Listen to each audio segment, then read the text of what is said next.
Bonjour à toutes et à tous. Bienvenue dans cette table ronde organisée par la Faculté des langues, des arts et des sciences humaines dans le cadre des activités organisées dans le salon virtuel du livre universitaire. Cette table ronde va discuter un sujet d'actualité, à savoir la santé aux prises des sciences sociales et humaines.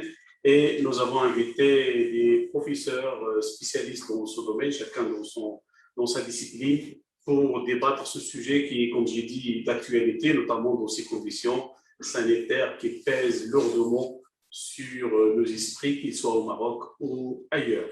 Donc, pour débattre ce sujet, la santé aux prises des sciences sociales et humaines, nous avons avec nous M. Bouchiri Bouzdoul, qui est professeur de sociologie à la Faculté des lettres et des sciences humaines d'Agadir et spécialiste aussi de la sociologie de la santé.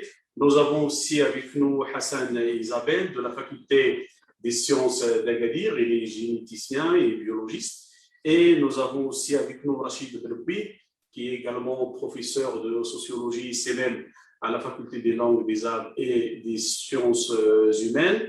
Et à ma droite, Hassan Lemniaï, qui est professeur et CNM à la Flash Haït Medlul, qui est professeur de la psychologie et aussi de la psychologie sociale. Et avec nous, M. Khalid Bahali, qui est professeur de Sciences Po à la Faculté des sciences juridiques d'Agadir. Donc, sans plus tarder, je vais commencer cette table ronde par une question initiale que je vais poser à M. Mejdoul, qui a déjà une petite réflexion sur le terme santé, ou bien la notion de la santé, dans l'objectif de le repenser. Donc, ma première question, M. Mejdoul, qu'est-ce qu'on veut dire par le terme santé? Merci, c'est bien convenu. Donc, repenser le terme de santé pour le concept de santé, ce n'est pas quelque chose qui est donné, c'est complexé de telle sorte que la définition même porte plusieurs enjeux. Et je vais essayer, dans cette petite communication, avec le temps imparti, d'illuster un petit peu les enjeux et les effets d'une élaboration, par exemple, de la santé, tel qu'il a été donné par l'OMS, l'Organisation mondiale de la santé et de la maladie. Alors, pour dire qu'est-ce que la santé, il me semble, à mon sens, qu'il n'y a pas une définition unique et globale du terme de la santé, comme il n'y a pas une définition unique et globale du terme de la maladie. Et comme disait Claude Bernard, le père de la médecine expérimentale, que la définition de la maladie a épuisé les définisseurs, et on peut dire la même chose par rapport à la santé. Donc, il n'y a pas une définition unique et globale de la santé parce que les définitions sont évolutives en fonction des sociétés, en fonction des cultures, mais aussi en fonction de la révolution technologique moderne, surtout la médecine moderne.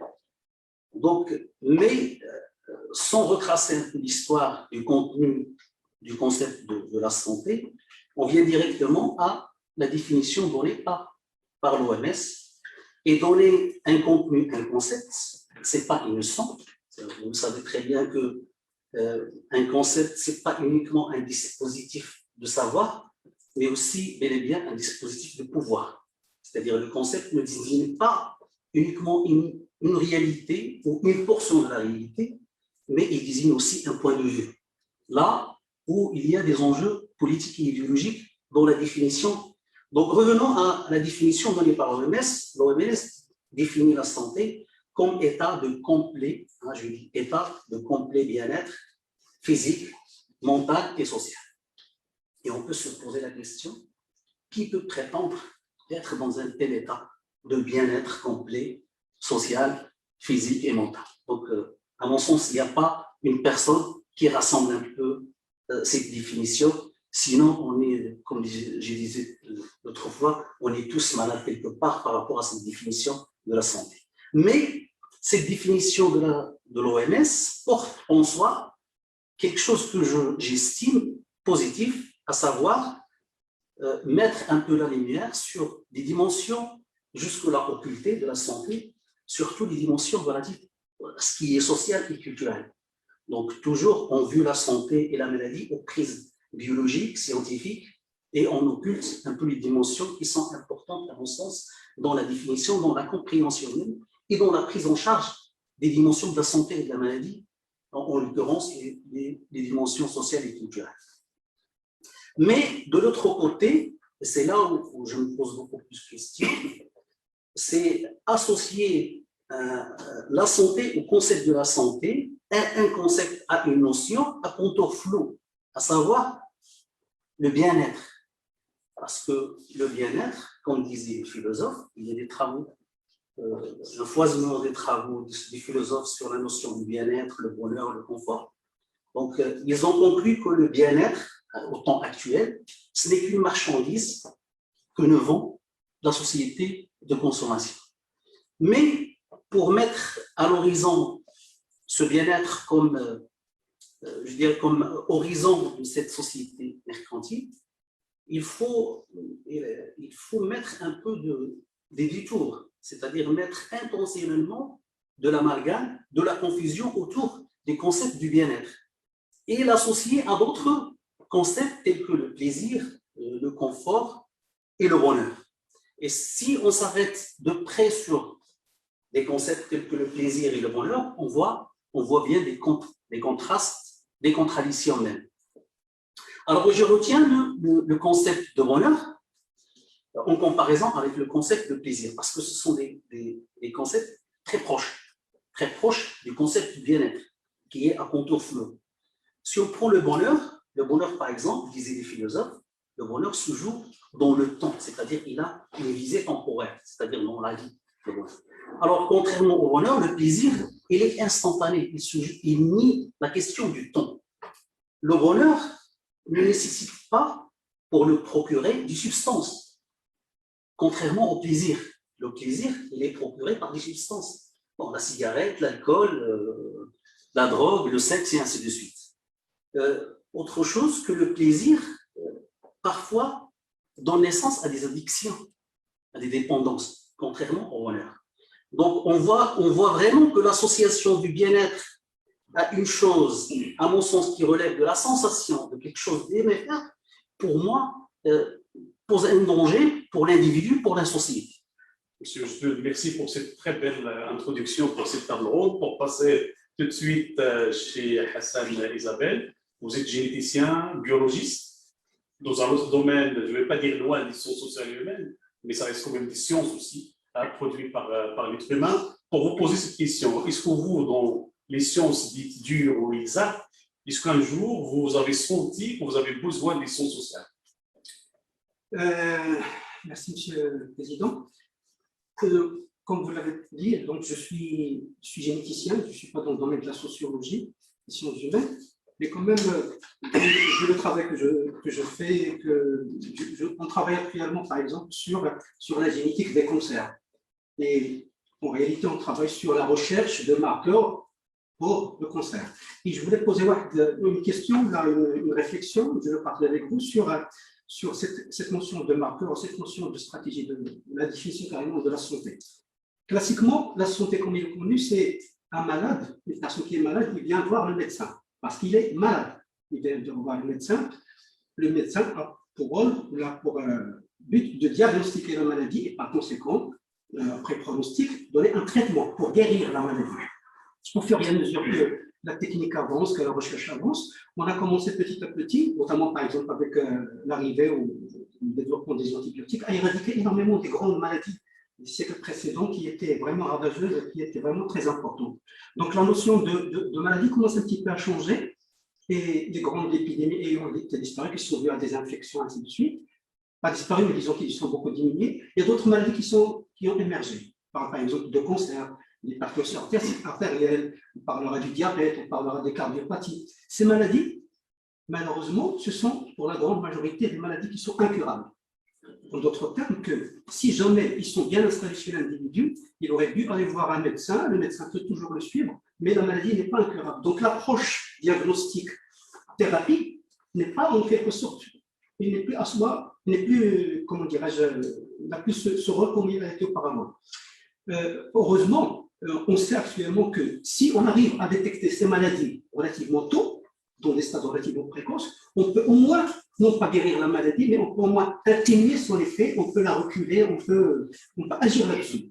Et puis, petit à petit, il y a un développement de technologies. On parle déjà de diagnostic précoce, parce que c'est le début de la maladie, avant le début du diabète, avant le début de ceci, on ne va pas laisser pousser plus loin. Et puis la technologie, on est en train de travailler actuellement, même avant qu'il y ait l'apparition de la maladie. C'est ce que je suis en train de faire pour mes recherches, c'est pour ça que je pose ce point-là.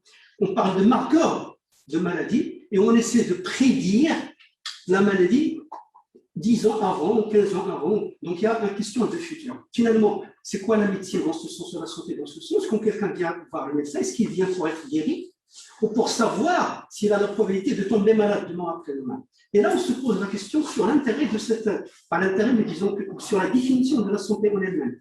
Le fait d'aller voir le médecin, est-ce que c'est pour être guéri ou là? Alors, deux questions se posent. La première, c'est systématiquement, il va y avoir une sorte de stratification de la société. Ceux qui vont pouvoir aller voir le médecin pour aller faire un check-up et aller voir si je vais tomber malade. Il y a question des moyens, il y a question de la citadine, il y a question de culture. Il y a beaucoup de choses qui interviennent là-dessus, donc il y aura deux catégories. Le deuxième point, l'intérêt même, et ça, du point de vue social, ça pose un problème très important, l'intérêt même de faire ce diagnostic-là.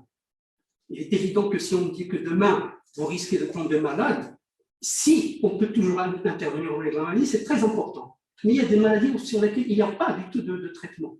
On a beaucoup, et je reviens à ce que vous avez dit tout à l'heure, le mécanisme de la santé est en train de vendre un produit qui, par exemple pour l'Alzheimer, pendant longtemps, on a dit faites le test, on vous promet un traitement. Et finalement, le traitement n'est jamais venu. Maintenant, qu'est-ce qu'on leur dit? Faites le test, on va pouvoir vous accompagner pour un bien-être en attendant. Donc la question qui se pose à ce niveau-là, c'est que quel est l'intérêt de faire ces tests? La génétique qui se développe, le côté biologie moléculaire qui se développe, le côté médical, le laboratoire, c'est pour prédire pour ces maladies, pour les prédire à l'avance. Donc là, on change le concept de la notion de santé en elle-même, la notion de médecin, la notion de rapport. Les médecins poussent vers ce type de test, mais la société, est-ce qu'elle les accepte ou non? Et même s'ils les acceptent, quel est l'intérêt en fin de compte? Donc c'est une grande question qui est en train de se poser dans ce cas-là, avec des exemples un peu concrets, de point de vue social. Prenons le cas, par exemple, d'un cas que je suis en train de vivre maintenant avec une personne plus ou moins de la famille lointaine, où déjà rien que le fait, il y a une personne qui est malade de cancer de sein, pendant longtemps, il avait quelque part senti qu'il y avait une maladie, mais c'est sa société, son entourage qui lui refusait d'aller se faire dépister. C'est-à-dire, on lui dit, dès que vous touchez ça, vous allez avoir des problèmes plus. Donc, elle a mis du temps jusqu'au stade qui est relativement avancé. Elle a fait la mammographie, on lui a interdit même d'aller faire maintenant la biopsie. Et la question qui se pose tout de suite, là, faut-il le traiter ou non? Pour les médecins, il faut le traiter. Pour l'entourage, ça ne sert à rien de le traiter de toute façon. Donc, vous voyez, le côté social, le côté communication, le côté est très important en ce qui concerne. Et je me pose la question pour finir, l'intérêt du travail qu'on est en train de faire en tant que généticien de laboratoire. Chercher des marqueurs de prédisposition. Est-il nécessaire ou non? Et le côté social... Merci, merci Hassan. Je vais revenir vers vous pour plus d'approfondissement sur cette question. وسنمر سي حسن المنيعي استاذ علم النفس وعلم النفس الاجتماعي هنا بكليه اللغات والفنون والعلوم الانسانيه اللي اطرح عليه سؤال في هذا الاتجاه. ان تحدثنا عن المرض كمرض عضوي سنتجه الى البعد النفسي في الانسان. هل يمكن ان يسهم علم النفس في علاج الامراض العضويه المزمنه؟ شكرا السيد الرئيس. بدايه يعني اريد ان اشير بان علم النفس كذلك يهتم بالمرض والصحة كموضوع في الأبحاث والدراسات التي وخصوصا ورغم أن في الآونة الأخيرة خصوصا في فترة الثمانينات إلى حدود الساعة. وأريد أن أشير إلى نقطة مهمة ومن المنطلق الذي ينطلق منه في دراسة الصحة والمرض، وهو ينطلق يعني من منطلقين أساسيين. المنطلق الأول وهو أنه يعتبر حياة الفرد هي صيرورة متغيرة باستمرار، وهذه الصيرورة مرتبطة بعوامل ومثيرات خارجية تتغير كذلك ويعني تتحول باستمرار، وبالتالي ففي هذه الصيرورة تصبح الصحة هي عبارة عن توازن مؤقت مقابل هذه المتغيرات وهذه المثيرات، ويصبح فيها المرض هو تلك القطيعة التي يعيش فيها، ويصبح تلك العوامل الخارجية والمؤثرات الخارجية قادرة على إصابة هذا التوازن. المنطلق الثاني وهو أنه يعتبر بأن المرض هو وضعية تكون فيه هذه يعني تكون فيه يعني المثيرات والعوامل الخارجية قادرة على أن تغير من تلك الصيرورة أو تسبب لها اختلال، أو قد أحيانا أنها قد تحطم هذه الصيرورة حياة لدى الأفراد. وهنا يكون الفرد فيه في حالة المرض يكون في مواقف استثنائية باحثا عن الحماية، وهو بين ضعف الألم الذي يسببه المرض وبين قوة يتلمسها من عملية العلاج التي تؤدي إلى الشفاء. من هذا المنطلق كانت الدراسات في علم النفس، وخصوصا يعني علم النفس الصحة يعني الذي هو يتخصص في هذا المجال، أنها اشتغلت على العوامل النفسية والاجتماعية التي ترتبط بالمواقف التي يجد المريض نفسه فيها. فاشتغلت على طبيعة نفسية المريض، على الجوانب النفسية في علاقة الممارس مع المريض، وفي جوانب مثلا المساعدات والتكفل الاجتماعي الذي يمكن أن يتلقاه المريض، ثم كذلك على الآثار مسار عملية العلاج على المرض وعلى تطور المرض. وهذه العوامل هي دائما دراسة علم النفس واشتغاله على هذه العوامل النفسية الاجتماعية دائما يأخذ بعين الاعتبار بأن المرض هو عضوي، هو بيولوجي في أصله. فمثلا مرض السرطان هو مرض عضوي، ولكن كظاهرة مرضية هو ظاهرة تحمل إلى جانب العامل البيولوجي عوامل نفسية وعوامل اجتماعية. وبالتالي فالعوامل النفسية الاجتماعية تكون متداخلة، لكن يمكن أن نتحدث عليها في قسمين، في نوعين: عوامل شخصية وهي التي تجعلنا نفهم لماذا قد يوجد نوع من الأشخاص لهم قابلية بالإصابة بمرض أكثر من غيرهم من الأفراد. وفي هذا المجال كانت هناك اشتغال في دراسات وأبحاث في علم النفس خصوصا في أمريكا على درجة تأثير الضغوط والإجهاد النفسي مع احتمال الإصابة بأمراض الشرايين والقلب، ثم كذلك علاقة الوضعية النفسية التي وجدها في المريض عند إصابته بالمرض، ثم كذلك العوامل الأخرى. النوع الثاني من العوامل هو العوامل الاجتماعية. العوامل الاجتماعية هي على مستويين: على مستوى البيئة التي تحيط بالفرد، وهو تلك يعني الضغوطات التي تمارس هذه البيئة على الفرد وهو في حالة مرض، وكذلك يعني وهنا يتعلق الأمر بقدرته الذاتية على التعامل والوقوف في هذه الضغوط. وهنا كانت دراسات حاولت أن تربط بين الضغوط النفسية ومستوى درجة المناعة عند الأفراد، وكذلك على مستوى الضغوط النفسية على النساء وقابليتهم للإصابة بمرض الثدي. مثلا في أمريكا كانت هذه الدراسة. المستوى الثاني هو المستوى الاجتماعي، وهو ما يعتقده الأفراد عن الصحة والمرض، وهو الذي يرتبط أساسا كذلك بما يعتقده عن أجسادهم وعن أدوارهم الاجتماعية. شكرا سيدنا عيسى. أعود إليك لمزيد من التفصيل بخصوص هذه النقطة. ومن طبيعة الحال مجال الصحة هو مجال السياسات العمومية ومجال السياسات الاجتماعية، وسأطرح السؤال على السي رشيد البلبي باعتبارك باحث في السوسيولوجيا ولكن أيضا مهتم بالسياسات الاجتماعية، لأقول أين يتجلى دور العلوم الاجتماعية في بناء سياسات الصحة؟ لكي أتوقف عند هذا الدور سوف أعود إلى مفهوم الصحة. إذا كان هذا المفهوم يعني يعرف تطورات يعني منذ الأربعينيات إلى الآن، في كل مرة يؤخذ عنصر في هذا المفهوم وتزال عناصر أخرى حتى أصبحنا الآن في تعريف آخر جديد. فإن العلوم الاجتماعية ساهمت في إعادة تعريف مفهوم الصحة. حاليا هناك أشخاص يعيشون مع المرض خصوصا الأمراض المزمنة، عندما نسألهم هل أنتم مرضى يجيبون على أنهم أصحاء ليسوا مرضى. وبالتالي أصبح ما يقدمه علم الاجتماع في هذا الجانب ساعد في تعريف المرض. لم يعد المرض يعني الخلو التام من الأمراض، وإنما أصبح يعني أن أي شخص قادر على أداء أدوار في المجتمع فإنه غير مريض. وبالتالي هناك مقاربة في علم الاجتماع الصحة تسمى المقاربة الوظيفية. ما دام شخص معين يؤدي وظائف دون أن تحصل له مشاكل فإنه ليس شخصا مريضا وإن كان يحمل أمراض مزمنة، لأن هناك كذلك جانب آخر يتعلق بالتنكلات ومقاربة تفاعلية في هذا المجال.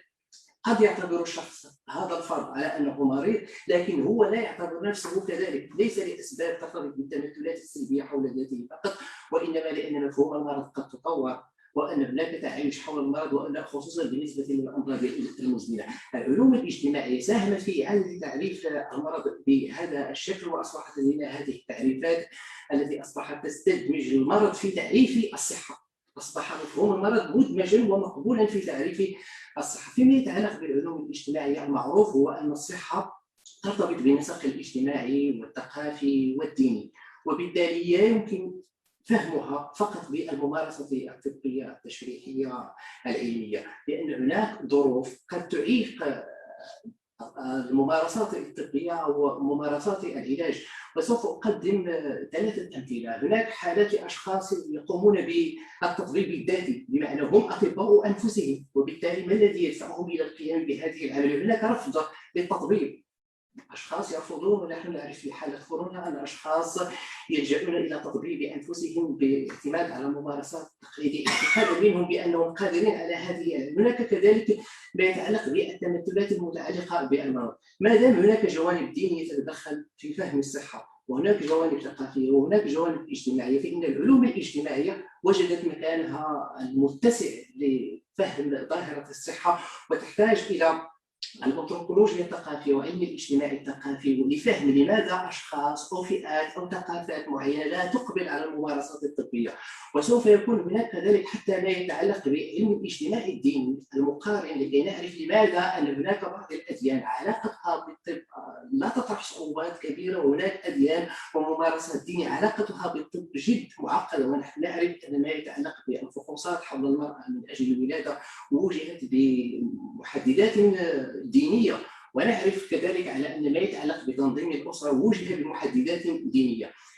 والذي يبين هذه العلاقة الوطيدة بين الصحة وبين العلوم الاجتماعية هو برامج الصحة نفسها. عندما نتحدث عن التثقيف الاجتماعي وهو أو ليدوكاسيون على السونتي الموجود في جميع وزارات الصحة في العالم ويتم اعتماده، التثقيف الصحي يسعى إلى التأثير على فهم الأفراد للمرض. ونحن نعرف في وباء كورونا أن المشكلة الأولى المطروحة هو فهمنا لهذا الفيروس وفهم هذا المشكل، لأن التعامل مع صحتنا ومع أجسادنا يرتبط بهذه المعرفة المتراكمة.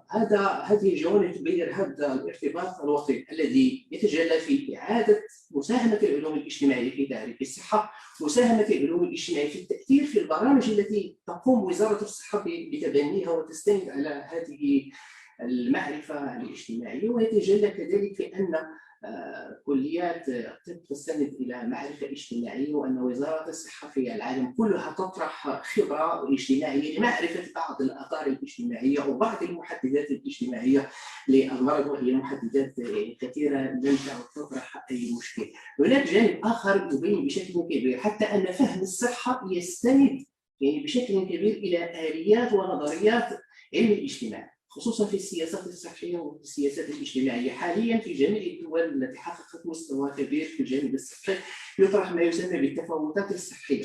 وعندما نتحدث عن التفاوتات فإننا نكون في صلب علم الاجتماع، لأن علم الاجتماع يدرس البنى ويدرس التفاوتات ويدرس الاختلافات. حاليا الهدف المطروح هو تقليص تلك التفاوتات سواء بين الرجل والمرأة أو بين الفئات السوسيومهنية. لماذا جميع الأمراض كلها يعاني منها المتموقعون في الفئات السوسيومهنية التي تشتغل في المهن الصعبة؟ العمال بينهم المهندسون يصابون بأمراض أخرى أو أشياء أخرى مرتبطة بالتفاوتات المجالية، التفاوت بين الرجل والمرأة، وهناك مقاربة النوع تستنجد بها السياسات الصحية. هناك التفاوتات المجالية، ونحن نتحدث حاليا عن المقاربة المجالية وكيف بإمكانها أن تحد من هذه المحددات الاجتماعية للصحة. وهناك مقاربة تتوسل بأدوات علم الاجتماع لهذه التفاوتات السوسيومهنية. هذه بعض العناصر الأخرى التي ممكن أن نختمها في 3 أفكار. ساعدت العلوم الاجتماعية في إعادة تعريف الصحة. الصحة والمرض يتوسل أو يستدعي العلوم الاجتماعية الخبرة. وزارة الصحة في العالم تطلق برامج من أجل أخذ وجهة نظر الدراسات الاجتماعية. وفي الأخير هناك قضايا أخرى تتعلق بالتفاوتات الصحية التي تبين المكانة الصلبة لهذه العلوم. شكرا سي رشيد بودوبي. مداخلتكم ستسمح لي أيضا بطرح تقريبا نفس السؤال في مجال السياسات العمومية للتوجه للأستاذ باهلي. ما موقع الصحة في السياسات العموميه في المغرب بطبيعه الحال قبل كورونا وبعد كورونا، لانه بعد كورونا لم نعيشه بعد، ولكن على الاقل سنتحدث عن قبل كورونا. شكرا سيد الرئيس. وفي الواقع الحديث عن هذا الموضوع هو موضوع مركب، وبالتالي المدخل هو ان كون اهتمام العلوم الاجتماعيه بالصحه وبالسياسات الصحيه في الحق ديالنا المعرفي تنتعامل السياسات الصحيه على اساس المنافع العموميه. يعني باسكو دي واحد لاكسون دي تنحاولوا نقربوا من خلالها من هم طبيعه الفاعلين المتدخلين في هذا القطاع، ما هي طبيعه المرجعيات الناظمه لهذا التدخل، ما هي ادوات التدخل وما هي الاستراتيجيات. دونك الى حاولنا ناخذوا هذه المسائل كلها غنلقاو بان اليوم مزيان هذه التجربه اللي تتقارب هذه العلوم الاجتماعيه وعلاقتها بالصحه، فمسائل تتبين بان اليوم ماشي التعامل مع ظاهره المرض ودائره الصحه ما خصوش تكون بالمقاربه الكميه في واحده، فاستحضار كل العوامل المتدخله والمؤسسات الفاعله في التدخل بما في ذلك الاسره، بما في ذلك الدين، بما في ذلك المجتمع، كله عنده انعكاس معين على السياسات العموميه.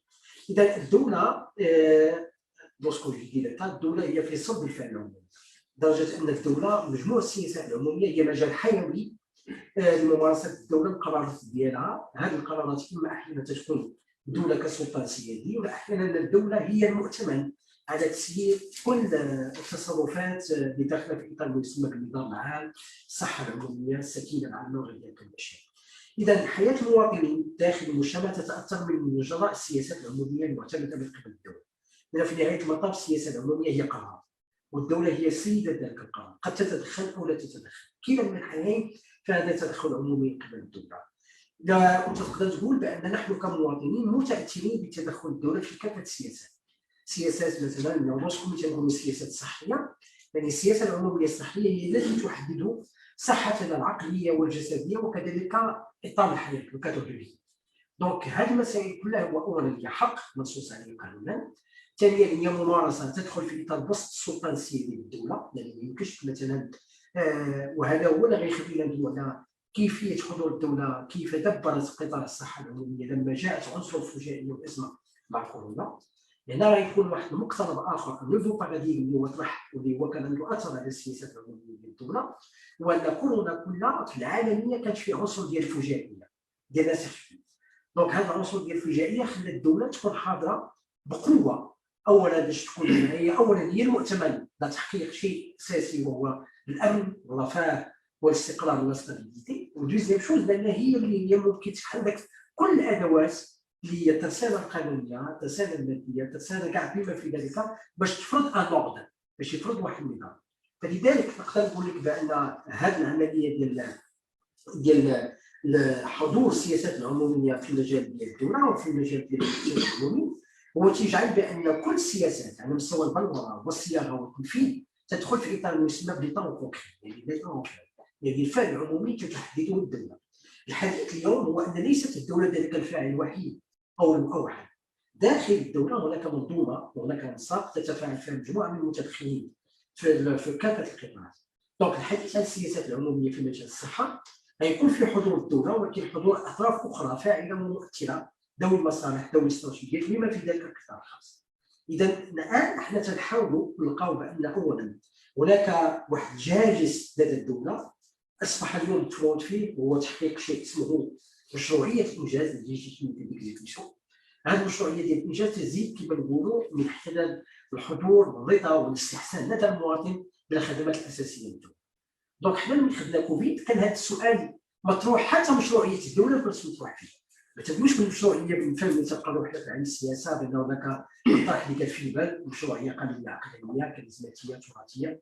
الى اختيت النظام السياسي في المغرب لدينا اسس معينه ديال المشروعيه تراثيه دينيه تعاقديه مفلسه، ولكن في الفعل العمومي اصبحت الدوله اللي اون سيتياسيون دو كريز. كيف ممكن نواجه هذه المسائل؟ فلذلك تلاحظون بان كان هناك حضور دولتي بالمعنى السيادي اللي خلى بعض الحقوقيين يقولوا بان قانون الطوارئ والطريقه ديال التدابير كلها اتخاذت فيها مساس لحقوق الانسان الى حد ما، ولكن هذاك السؤال كان سؤال كان مطروح فيه لنا غايه وجوديه الى حسن وجود الدوله ووجود المجتمع يقتضي التعامل مع واحد ظاهره معينه فيها ثلاثه امور، فيها الريبه، فيها الفجائيه، فيها عدم الادراك. اذا للتعامل مع عدم الادراك والفجائيه كنا لابد من قرارات سياديه. هذا هو اللي خلى مثلا حضور الدوله يكون قوي على مستوى تدبير كورونا. فنقدر نقول لك ان تدبير كورونا من قبل السلطه العموميه للدوله كان فيه مقومين. كان المقوم الاساسي هو فيه الاستباقيه، يعني ذاك الفيزيون دونتيسيتي كما قلت، والاعتماد على القرارات السياديه، اغلاق الحدود، اغلاق المطارات، والتحكم مثلا في الاسباس، في المجال، التحكم في الزمن، التحكم في الوقت. هذه كلها قرارات سياديه ممكن تاخذها غير الدوله. فبالتالي نقدر نقول لك بان قبل كورونا كان تدبيرا عقلانيا استباقيا حققت فيه الدوله واحد النوع من نقدر نقول لك واحد النوع من الاطمئنان. نحن كنا لقينا راسنا بان قلنا بجوع ديال هذا النظام، ولو تكون واحد المفهوم ديال النظام ممكن تكون تحيل بعض المرات بعض الحقوقيين يقولوا بان قانون الطوارئ بس للحقوق الفرديه المنصوص عليها. اذا اختي مثلا غير حق مثلا العوده ولا العبور قانونا كاين مجال معين، ولكن يمكن الدوله تسد ذاك الحدود وذاك العبور، فهذا فيه كان قرار سيادي. ممكن نرجع لك من بعد الحديث هذا. شكرا سي بهالي. اعتقد ان موضوع حالة الطوارئ وحقوق الانسان يستحق نقاش اخر، واعود لسي جدول pour vous poser une deuxième question, c'est la dernière, sur les déterminants sociaux de la maladie. Merci. Avant de répondre à votre question, je voulais juste rebondir sur un point soulevé par Rachid, mais à mon sens, il est beaucoup plus intéressant, qui se rapporte à la représentation de la maladie en soi. En langue française comme en langue arabe, on n'a qu'un seul mot pour désigner qu'est-ce que c'est qu'une maladie. Je suis malade, bien malade. En anglais, il y a 3 termes utilisés pour désigner la même chose. Le illness, le disease et le sickness. C'est-à-dire, le illness, c'est-à-dire c'est la maladie comme elle a été vécue par l'individu. Donc, on parle d'une expérience subjective de la maladie. L'autre, c'est une vision beaucoup plus sociale, c'est-à-dire comment la société voit la maladie. Et la dernière, elle est relativement ou purement scientifique, c'est-à-dire comment la maladie a été définie de manière scientifique, médicale. Donc, c'est là où le problème est l'aide des sciences sociales. C'est comment trouver un consensus pour définir qu'est-ce que c'est que la maladie. Parce que les normes et les limites entre ce qui est normal et ce qui est pathologique, elle est dynamique. Si vous prenez par exemple rien que l'obésité, à partir de quel moment on peut désigner une personne obèse ou non obèse? Donc l'obésité par exemple, c'est une maladie beaucoup plus sociale que médicale, à mon sens.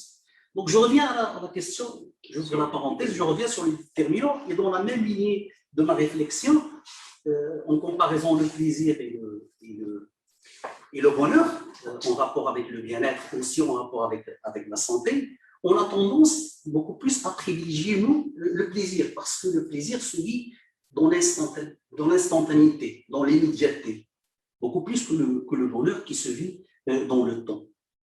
Donc, cette quête inachevée du plaisir et du bien-être allait en parallèle avec une sorte d'individualisation de responsabilité de la santé. Autrement dit, on a tendance à beaucoup plus responsabiliser l'individu sur sa santé, c'est-à-dire rendre la personne acteur de sa santé. Et vous voyez très bien qu'on vit énormément une tyrannie de la mention.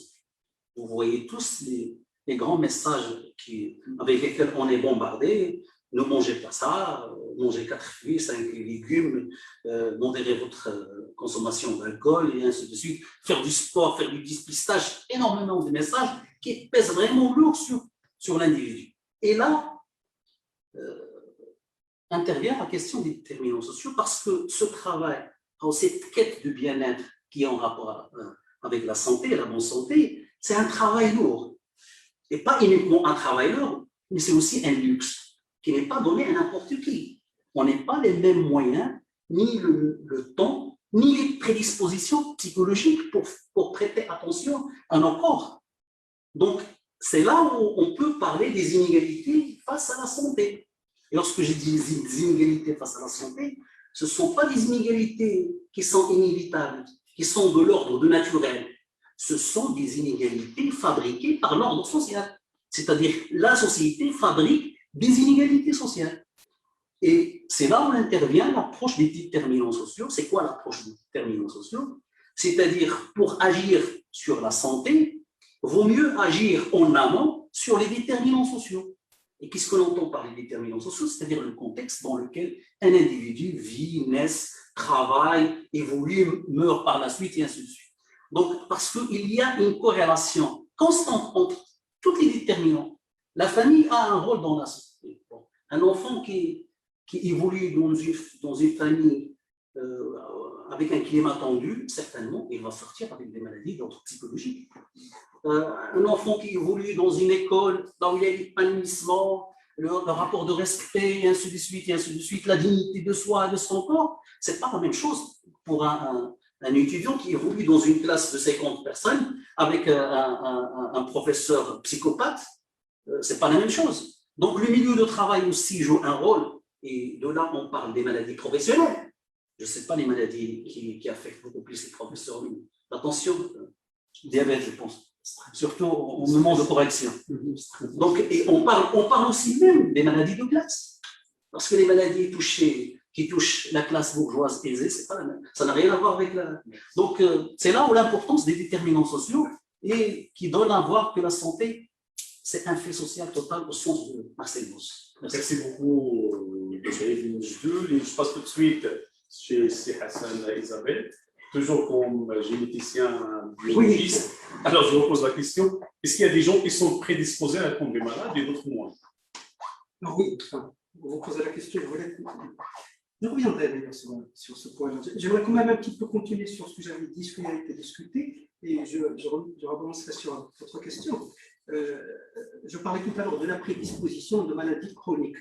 Il est avéré actuellement, et c'est quelque chose qui est... On le savait plus ou moins, ça fait très longtemps, mais maintenant c'est devenu quelque chose de très concret, qu'il y a une composante personnelle au sens corps, au sens gène, au sens directement biologie pure, mais il y a une partie qu'on appelle environnement. L'environnement, comme on le dit chez nous, il contient beaucoup de facteurs, bien sûr, mais il contient aussi le côté social, et de façon très intense. On a parlé ici à maintes reprises du fait psychique, le fait stress, etc., et qui joue un rôle très important. Je ne parlerai que d'un petit exemple qui est, par exemple, maintenant la réponse à la médication, par exemple, pour ne prendre que ça, la réponse au traitement chez les gens qui sont traités pour le cancer ou pour autre. Il y a une différence comment dirais-je, il y a quelqu'un qui est en train de faire d'ailleurs une thèse là-dessus avec moi, sur le fait que rien qu'en encadrant cette personne du point de vue social, du point de vue alimentation, du point de vue activité physique, etc., son corps finalement répond d'une façon complètement différente par rapport à une cohorte autre qui est laissée non pas pour elle-même, mais qui est laissée encadrée par d'autres facteurs sociaux. La famille, les gens, etc., ne mange pas de viande, ne fait pas ceci, ne fait pas cela. Comme quoi le facteur social est très important en ce qui concerne même la réponse au traitement. De là aux gens qui vont, certains vont tomber malades et d'autres, ça c'est le facteur génétique qui intervient. Je voulais aussi sauter sur un petit point qui m'a personnellement très, pas choqué, mais qui a attiré mon attention en ce qui concerne le Covid.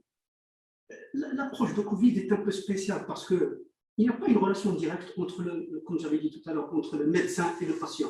La façon dont c'est traité un petit peu actuellement, c'est quelque chose de général. Imaginez une seule minute que s'il n'y avait pas ces facteurs sociaux, ces discussions, cette communication, tous les effets externes à la biologie, comment la société va-t-elle accepter le fait, par exemple, de mettre un masque?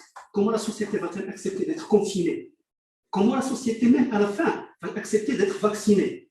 Si ce n'était pas cet effet social, cet effet de communication, cette approche-là. Et j'étais vraiment ébahi par le fait que toutes les personnes sur la planète, à un moment donné, sont devenues des biologistes et veulent comprendre la maladie. Bien qu'avant, j'étais, moi et tous les autres, mais bombardé des questions. Qu'est-ce que ça veut dire un virus avant tout? Pendant les 2 premiers mois, qu'est-ce que ça veut dire un virus? Est-ce que c'est un ethnie ou est-ce que c'est une bactérie? Petit à petit, qu'est-ce que ça veut dire la contamination? Donc, tous les gens commencent à discuter et à parler de façon... Donc, la société a besoin de connaître avant de répondre.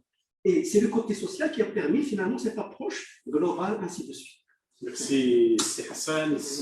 الوقت يداهمنا، سأعطيكم 3 دقائق لكل متدخل. سي حسن، هل يمكن الحديث عن استراتيجية لدى الأفراد في تعاطيهم مع هذه الأمراض الخطيرة والمزمنة دائما من منظور علم النفس؟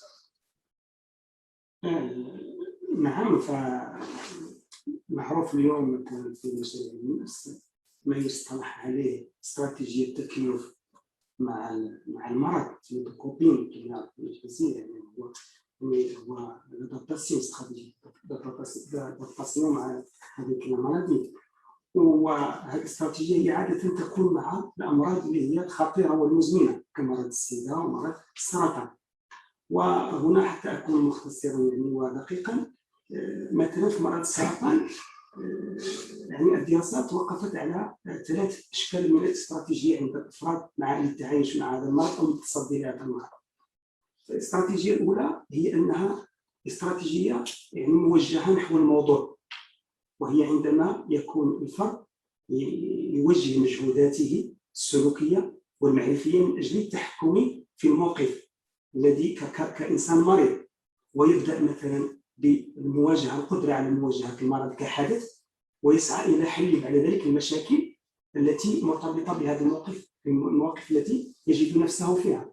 وهناك الاستراتيجيه الثانيه، وهي الاستراتيجيه التي تتمركز حول الانفعالات، يعني انها سونتري سيغ لي زوموسيون، يعني انها ايموسيونيل. وهنا كتكون عباره عن مجهودات يسعى فيها الفرد الى تخفيف او تحمل الحالة الانفعالية التي يضعه المرض فيها. أن المرض يضعنا في حالة انفعالية تستوجب منا التحمل. عندما يسعى الإنسان إلى هذه الحالة فهو دائما يوجه مجهوداته إلى ذاته، يعني لكي يستثمر من موارده الذاتية في مواجهة أو في التعامل مع هذه الحالة الانفعالية التي وضعه فيها. وهنا يمكن تظهر مثلا أنه قد يعني يخفف من حده ذاك المرض كانه كيعتبر بان ليس خطيرا اكثر، او انه يحمل نفسه المسؤوليه، او يهرب الى يعني ممارسات اخرى كالشرب والتدخين مثلا، او يسعى الى دعم عاطفي من اخر. والنوع الثالث وهو واحد الاستراتيجيه التي هي موجهه نحو البحث عن دعم اجتماعي، وهو عندما يسعى الاخر بمجهوداته نحو الاخر ليس بحثا عن الادماج فقط، ولكن بحثا عن الحمايه من المرض عبر التقدير وعبر المساعده التي يمكن ان نعطيها له. شكرا سي اللعين. سي رشيد بن دائما في اطار السياسه الاجتماعيه، سؤال اخير: كيف تسهم السياسات الاجتماعيه في فهم قضايا الصحه؟ في علاقه بالجواب الذي قدمه السي مجدول المشعل، فان السياسات الاجتماعيه هدفها هو الحد او التقييس من المحددات الاجتماعيه للصحه. نعرف على ان الصحه والحفاظ عليها لا يرتبط فقط بمعالجه المريض اثناء مرضه، وانما هناك اشياء اخرى من التدخل قبل والقضاء على هذه المحددات والحد منها. وهذه هي وجهة النظر الصائبة، تحتاج إلى التصدي لهذه المحددات ذات الطبيعة الاقتصادية والدينية والسياسية والاجتماعية، وهي محددات ماكروبيولوية كبيرة، لأن التفاوتات في مجال الصحة ومشاكل الصحة مرتبطة بالبنية الطبقية للمجتمع. وسوف أعود إلى قضية السياسات الاجتماعية التي كشف فيروس كوفيد-19 أن هناك تحول، لأن الصحة منذ سنوات السبعينيات مع مالك بيكر، يعني مؤسس نظريه التي يريد كابيتال الايمان، يقول على ان الصحه هي مسؤوليه فرديه كما قال، بمعنى ان الشخص سوف يستثمر الحفاظ على صحته باللجوء الى القطاع الخاص، اما بقيه الاشخاص غير قادرين على اللجوء الى القطاع الخاص توجه لهم سياسات استهدافيه للاستبلاج. وبالتالي نحن نجد على ان هذه النظريه انتهت من الناحيه العمليه، لم تعد قادره على تفسير هذا الوباء الذي اصاب الاغنياء والفقراء وجعل الفقراء يعيشون وضعيه الاعشاش، وبالتالي اصبحنا نتوجه الى هذه السياسات البوليتيك سوسيال يونيفرسال التي تشمل الجميع، وفي اخر في شيء في المغرب هو تعليم الحمايه الاجتماعيه، لان نقطه التلاقي بين السياسه الاجتماعيه والصحه هو الحمايه. هدف السياسات الاجتماعيه اجراءات من اجل حمايه الافراد من المخاطر من طبيعه متنوعه، والصحه هدفها هو الوقايه والحمايه من هذه المخاطر، وبالتالي جزء كبير من هذه المحددات الاجتماعيه هدفها هو السياسات الاجتماعيه. حتى ان اردت ان تعرف مستوى الصحه في بلد ما يمكن ان تبدا بوضعيه السياسات الاجتماعيه، ويمكن ان تكون صوره عن الوضع الصحي قبل ان تلجا الى معرفه الوضع الصحي والنظام الصحي، لأن الوضع الصحي يمكن، وهذا أساسي، أن ينتج تفاوتات في مجال الصحة. عندما تكون لدينا خدمات صحية متركزة في مناطق معينة وليست هناك سياسات ما يسمى بإعطاء الفرص لمن ليست لهم الفرصة في الاستفادة من الخدمات الصحية وسائل الأنظمة الصحية في خلق المشاكل الصحية أكثر من معالجة هذه المشاكل. وبالتالي السياسات الاجتماعية تمت العودة إليها في نفس الفترة التي تم في إعادة التفكير في الصحة بالتخلص، وهذا هو أساسي بالنسبة للتفكير النقدي في العلوم الاجتماعية من نظرية الرأسمال البشري التي تحمل الصحة للأفراد أنها مسؤوليتهم الخاصة. ونحن نعرف أنه مع هذه الوباء أصبح هناك عودة لما يسمى بالانتيغي جينيرال فيما يتعلق بالنفع العام، وأن صحة الأفراد مرتبطة بصحة الأفراد. وهذا الانتقال الذي كان موجه لبناء السياسات العمومية هو الذي ينتح من هذا التوجه النيوليبرالي، لأن هذه النظرية ظهرت في أواخر الستينيات واستمرت، وعلى أساسها بنيت استراتيجيات يعني كثيرة. أصبح هناك تحول، نحن نعيش هذا التحول ربما عن طريق إجراءات وسياسات لما نسمع عن التعليم وعن الاهتمام بالصحة، لكن لا نعرف أن هناك خلفيات نظرية مؤسسة لها هي نفسها أصبحت الآن غير مجدية، ثبت أنها غير فعالة في التعاطي مع قضية الصحة. وبالنسبة لقضية المحددات، قضية السياسات الاجتماعية هدفها هو محاصرة هذه المحددات والتمكن فيها، ولا ترتبط بالسياسات الاجتماعية فقط، لأن الصحة شأن جميع السياسات. حتى في المأكول ما نأكل في المأكولات الغذائية، نحن نعرف في المغرب عندنا رونصة تشتغل بمعايير الصحة، وحتى في ماء الشرب واشياء كثيره. قضيه الصحه هي قضيه جميع السياسات وقضيه جميع هيئات البرامج. شكرا سي رشيد. واخر سؤال للاستاذ بهاني في شكل تقييمي، ما تقييمكم للسياسه الصحيه في المغرب؟ هو سؤال كان صعب الاجابه عليه في دقائق قصيره، ولكن قضيه التقييم هو اللي بغينا ناكدوا عليه هو ان التقييم يعتبر جزء اساسي من دوله صنع السياسات العموميه. يعني دوله صنع السياسات العموميه تبتدئ اولا من الاجنده، يعني التعاطي مع مشكل اللي اصبح ذلك المشكل اصبح مشكلا عموميا، ثم بلوره خيارات عموميه اللي تكون هي في نفس الوقت بلوره بناء على دراسات وعلى اعداد تقني وعلى خبره، وكذلك على منطق صراع وتدافع داخل لاغينا بوليتيك ديال المحدد الذي سيزون بوبليك. ثم تجي مرحله ديال التنفيذ لا ميزانير ديال السياسه معينه، ثم تيجي التقييم اللي هو وليد راسك ومتابع.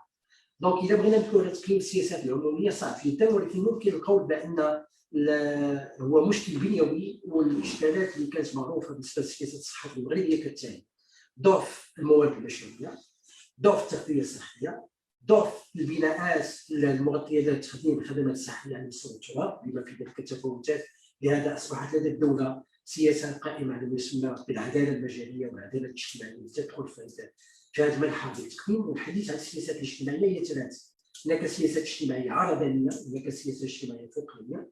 وهذه السياسات الان اللي هي الصحه كجزء منها، انا اعتقد بان اليوم التعاطي معها هو التعاطي على اساس انه اختيار عمومي مقصود من قبل الدوله، يعني ديال في شيء. لماذا؟ لان اولا الحديث على النيوليبراليه اللي فرضت مثلا تراجع معين عن الدوله نتيجه هذا المهم من الوضع الاقتصادي، لقت الدوله بان هناك حق معين خصها تكون فيه حركه لانه مرتبط بالفعل ديال السياسه. اذا لا سوفرينتي ديال ليطا اللي لا من خلال الحفاظ على شيء اسمه لو بيان لو كادر دو في ديال المواطن. لماذا؟ كما قلت لكم ديال واحد النقطه مهمه تهتموا بها الناس ديال السياسه، وان اي دوله ولا اي نظام اللي يكون باش يكون نظام ما تيكونش نظام ديمقراطي بالشعار، سي نظام ديمقراطي كما نقولوا كونكري. يعني اليوم الدوله تتقاوم واحد المشروعيه سميتها مشروعيه الانجاز. اذا مشروعيه الانجاز تقتضي اليوم التعامل مع السياسات العموميه كذلك سياسه الصحه. وحنا تنشوفوا اولا ما حدود التدخل ديال الدوله، ما حدود التكامل ما بين كل مكونات الدوله. بالسير الارتيكل 31 الدستور تعتبر بان الدوله تدبر الشان العام كقطب عمومي، يعني مسؤول عليه الدوله والجماعات والمؤسسات العموميه، وهذا نقطه مهمه مركزيه. الى جانب بان هناك نفحه كذلك الدستور عندها منسق ديال فصل السلطات الى المساله الحقوقيه، وتعتبر بان حق السلطه حق في الصحه هو حق اساسي يجب ان يعطيه كل مكونات التراب ديال الدوله المغربيه. فلهذا اعتقد بان اليوم تقييم السياسات العموميه يقتضي مقاربه نقط ضعف والمحدوديه متواجده اولا في دور الموارد البشريه، في دور التقنيه الصحيه ومنهجيه الرعايه الاجتماعيه، ثم في التعامل مع معطى الصحه على اساس ان سياسه عموميه قصديه يجب التفكير فيها برؤيه استباقيه، توفيق اولا ما بين وما بين القطاع الخاص، توفيق ما بين الناس المتدخلين في المجال الحقيقيه والناس ديال قطاع التعليم، توفيق ما بينهم وما بين دور الجماعات الترابيه، لا سيما ان الجماعات الترابيه الان تنصيص الدستوري عليه هو ان ترقى الى مستوى الفاعل الترابي لكي تدبر كل التناقضات المحليه.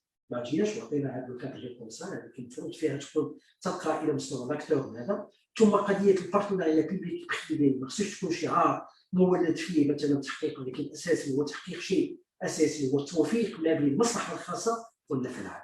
شكرا الاستاذ بهالي. بهكذا ننهي وننتهي من هذا النقاش المهم جدا، موضوع شاسع لكن الوقت يداهمنا.